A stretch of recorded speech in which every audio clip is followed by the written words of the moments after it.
There was a small cemetery tucked behind a grove of pines on the edge of a quiet town. It wasn't a place people visited often. Most of the graves were old, their stones faded with time and covered in moss. But among those forgotten plots, a figure could be seen almost daily, a gray cat with soft, stormy eyes and a presence that felt different. He didn't belong to anyone, and no one had ever seen him arrive or leave. But every day, like clockwork, he would sit beside the same grave. The grave itself was modest, a small headstone surrounded by overgrown grass and wilted flowers long past their prime. The name, etched into the stone, had become nearly unreadable. But the cat, who would later come to be known as Ash, never seemed to care. He sat there like a sentinel, unmoving, rain or shine, summer or snow.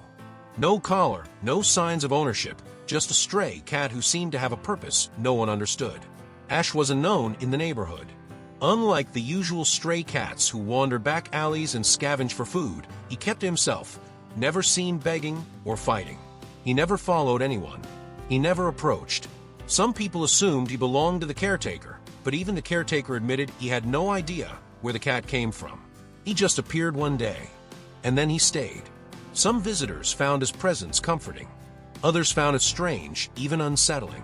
But no one ever saw him causing harm. He simply existed, like he was waiting for something, or someone. There was a silence around him that didn't feel empty. It felt full of memories, like he was holding on to something no one else could see. And though many passed by, only a few ever looked closely enough to wonder why. People began to tell stories. They said the cat had been coming to that grave for years, even before the newest flowers had been placed there. A florist swore she'd seen him as a kitten there, still alone, still watchful. But that didn't make sense. The grave hadn't even existed then. And yet, when pressed, she insisted it was the same cat. The same eyes. The same stillness. Nobody knew what to make of it. Some shrugged it off as small-town mystery. Others felt something deeper was at play. But one thing was certain. This wasn't just any stray animal. Ash had a story, a reason. And though no one could say how or why, his presence was more than coincidence. It was deliberate, and it was only a matter of time before someone would begin to unravel the truth. It was a crisp autumn morning when Emily arrived at the cemetery, holding a bouquet of chrysanthemums in one hand and a small note in the other.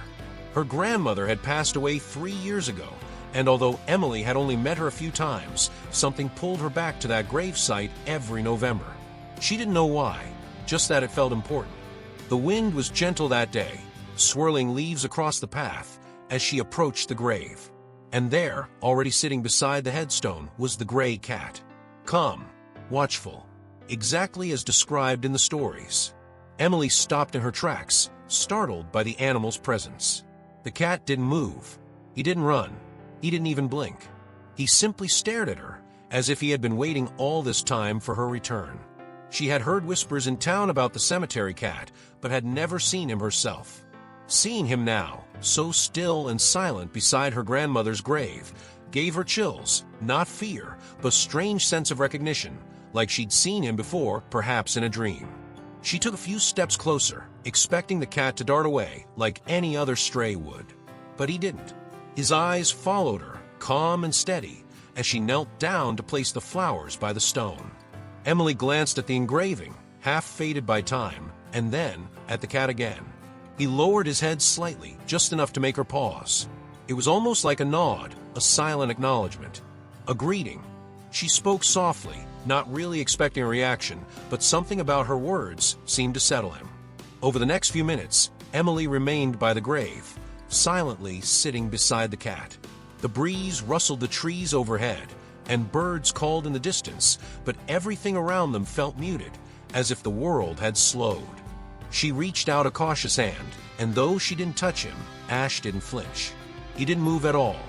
She could feel the tension in the air, not the kind that brings fear, but the kind that says something important is happening, something just beneath the surface. As she got up to leave, she expected the cat to follow her or vanish, but he stayed put, watching, guarding. Emily turned back once more at the cemetery gate. He was still there, seated exactly as she'd found him. She walked home that day with a strange weight in her chest, a feeling she couldn't explain. The connection had been wordless, but it was real, deeper than logic could explain. And though she didn't know it yet, that quiet encounter had set something in motion. That night, she dreamt of her grandmother, younger, smiling, seated on a garden bench. And beside her in the dream, curled up at her feet, was the same gray cat. When Emily woke the next morning, she sat in silence, heart racing. The dream felt more like a memory than imagination, and somehow, she knew she'd be going back to the cemetery. Not just to honor her grandmother, but to see him again. It was on a dreary afternoon when Luna's fate began to shift. She had dragged herself into a small alley, hoping to find a place to hide from the rain.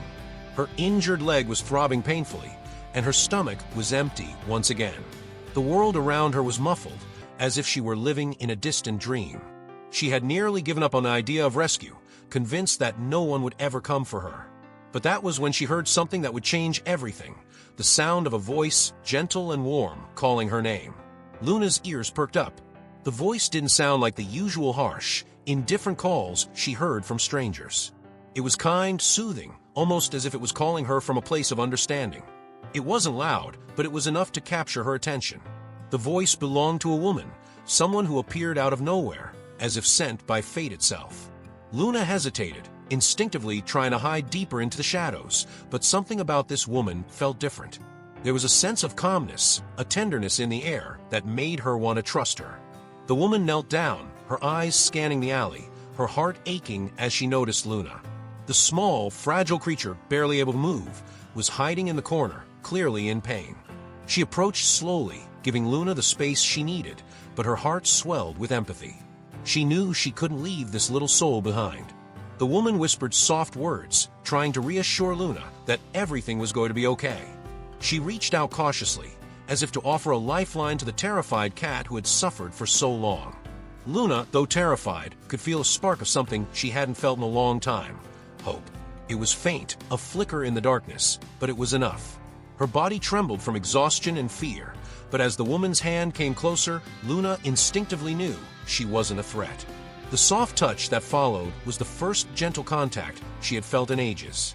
The woman's hand brushed lightly against her matted fur, and for a brief moment, Luna allowed herself to feel comforted. It was as if the weight of the past months, filled with pain and isolation, was momentarily lifted. The woman picked Luna up carefully, her arms wrapping around the fragile cat with a sense of tenderness that was almost unbelievable. Luna's heart raced in her chest, her body frozen with disbelief. Was this real? Was she finally being saved? The woman didn't rush. She cradled Luna gently, whispering words of reassurance as she carried her to the nearby car. Luna could barely comprehend what was happening, but the warmth and care she was receiving felt like something out of a dream. This was the moment she had been waiting for, the moment when everything changed. As the woman drove Luna to the rescue center, she held her close, feeling the cat's fragile body against hers. The world outside the car seemed so distant now. It was as if Luna's pain, her suffering, was finally starting to fade into the background. Her once dark world was beginning to brighten, and for the first time in so long, Luna allowed herself to rest. She closed her eyes, trusting the woman who had appeared like a miracle in her life. Luna didn't know it yet, but this was the beginning of her journey back to health, back to a life filled with love and care. When Luna first arrived at the rescue center, she was barely conscious, exhausted and terrified. The woman, who had now introduced herself as Sarah, gently placed Luna in a cozy crate lined with soft bedding, her movements slow and deliberate to avoid startling the fragile cat. Luna's eyes fluttered open for a moment, but the world around her was a blur. Sarah stayed close, speaking softly, reassuring her that she was safe. The sound of Sarah's voice, warm and consistent, became a soothing presence, one that Luna began to recognize in the chaos of her new environment. The first few days at the center were filled with care and attention. Sarah would visit Luna every morning and night, always speaking in that same soft, comforting tone. At first, Luna was hesitant to trust. She would shrink away whenever Sarah tried to touch her, her body stiff with fear. But Sarah, understanding the trauma Luna had endured, never pushed her. Instead, she simply sat beside the cage, her presence a silent promise that she would never abandon Luna. Slowly, Luna began to notice that the world wasn't as terrifying as it once seemed. Her pain, though still present, was beginning to ease. Each day, Sarah would gently feed Luna small meals, coaxing her to eat despite the lingering fear. There were moments when Luna would tentatively reach out for the food, her body trembling with hesitation, but Sarah's reassuring smile made it easier for Luna to take that first step. It was a simple act, eating, but for Luna, it was a monumental shift. She had survived for so long without knowing when her next meal would come, and now she had a steady source of food, a constant presence that promised her survival. The more time Sarah spent with Luna, the more the cat's trust began to grow. Sarah would sit by Luna's crate for hours, reading aloud to her, or simply talking to her about her day. Luna would listen, her eyes slowly softening as she became accustomed to Sarah's voice. It wasn't long before Luna, who had once avoided all human contact, began to look forward to Sarah's visits. She would approach the side of the crate, her ears perked and her tail twitching in curiosity. Sarah would reach out with a tentative hand, and Luna would allow her to gently stroke her fur. It was the first real contact Luna had felt in months that didn't feel like a threat. As Luna's health began to improve, so did her confidence. She no longer flinched at every sound or sudden movement. Her body was still recovering, but the change in her demeanor was unmistakable. She started to stretch her legs more, testing her strength, although she still favored her injured leg. With Sarah's patience and care, Luna's trust deepened. She would follow Sarah with her eyes as the woman moved around the room, as if silently saying, "I see you now. I trust you." One evening, after Sarah had fed Luna and cleaned her crate, she sat on the floor next to the cat's bed. Luna, now strong enough, climbed out of a crate and slowly approached her. For the first time, Luna jumped onto Sarah's lap, nuzzling her hand as though to thank her. Sarah gasped softly, overwhelmed by the gesture. Tears welled up in her eyes as she gently petted Luna's soft fur. This moment, so simple yet so profound, marked the turning point in their relationship. Luna had taken a first step toward not only healing physically, but emotionally as well. The bond between Sarah and Luna grew with each passing day. As Luna's confidence grew, she became more playful. She would bat at Sarah's fingers, pounce on toys, and even let out the occasional soft meow. Her once dull eyes now sparkled with life, and her coat began to regain its shine. The transformation was not just physical. Luna was becoming a cat again, the playful, curious creature she had been before the streets had worn her down. The love and care Sarah showed her had given Luna a new sense of hope. She was no longer the broken cat that had wandered the streets, hoping for a miracle. She was becoming her own miracle. The days following her discovery were filled with a mix of awe and sadness. Emily couldn't stop thinking about the photograph, the collar, and the strange, unspoken connection that had always existed between her grandmother and Ash. It was as though a door had been opened, revealing a hidden history, one that had been passed down through time, waiting for her to uncover it. The weight of it all sat heavily on her heart, but there was also a sense of peace. She understood now why Ash had stayed. He wasn't just guarding the grave, he had been waiting for her to come back to it, to reconnect the broken pieces of the past. As the winter days grew shorter and the first signs of spring began to appear, Emily found herself returning to the cemetery more often than ever. But each visit felt different now. She no longer came simply to mourn her grandmother or to search for answers.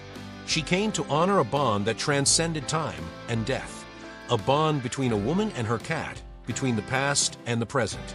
And sometimes, just as the sun began to set, she could almost feel her grandmother's presence there with her, a quiet warmth that filled the air.